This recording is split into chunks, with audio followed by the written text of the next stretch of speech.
आपको बताएं, Sindh building control authority के साबिक डीजी मंजूर कादिर काका का नाम पासपोर्ट कंट्रोल लिस्ट में शामिल करने की नोटिफिकेशन सिंध हाई कोर्ट ने कलअदम करार देते हुए मंजूर कर लिया है। कादिर काका को इलाज के लिए बैरून मुल्क जाने की इजाज़त दे दी गई है। तफसीलात हासिल करेंगे। डॉन न्यूज़ के नुमाइंदे शफ़ी बलोच हमारे साथ मौजूद हैं। शफ़ी, तफसीलात बताएगा इस खबर से मुतालिक। जी, सिंध हाईकोर्ट के आईनी बेंच ने जो है वो साबिक DG SBCA मंजूर काका का नाम जो है वो पासपोर्ट कंट्रोल लिस्ट से खारिज करने से मुतालिक दरख्वास्त पर फैसला सुना दिया है।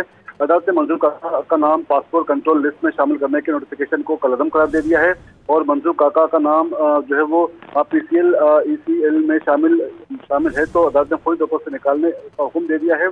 और इसके अलावा मंजूर काका इलाज के लिए जो वो 3 माह के लिए बैरून मुल्क जा सकते हैं और अदालत ने करार दिया है कि मंजूर काका का जो है 20 लाख रुपए ज़र जमानत ट्रायल कोर्ट में जमा कराने का जो है वो अदालत ने हुक्म जारी कर दिया है। मंजूर काका का नाम जो है वो PCL और ECL में शामिल करने के इकराम जो वो अदालत ने कलअदम करार देकर इस नोटिफिकेशन से मुतालिक जो वो अदालत ने रिपोर्ट तलब की थी और मंजूर काका के जो वो 3 माह के लिए बैरून मुल्क जाने पर जो वो कोई रुकावट न डाली जाए।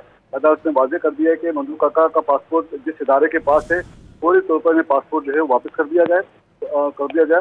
मंजूर काका के वकील ने जो है वो ट्रायल कोर्ट में और समाज में जो है वो पेश हो ताकि केस का ट्रायल में जो है वो कोई ताखिर न हो।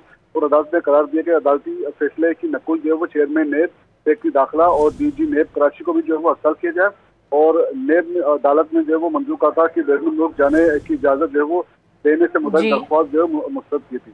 बहुत शुक्रिया आपका शफ़ी।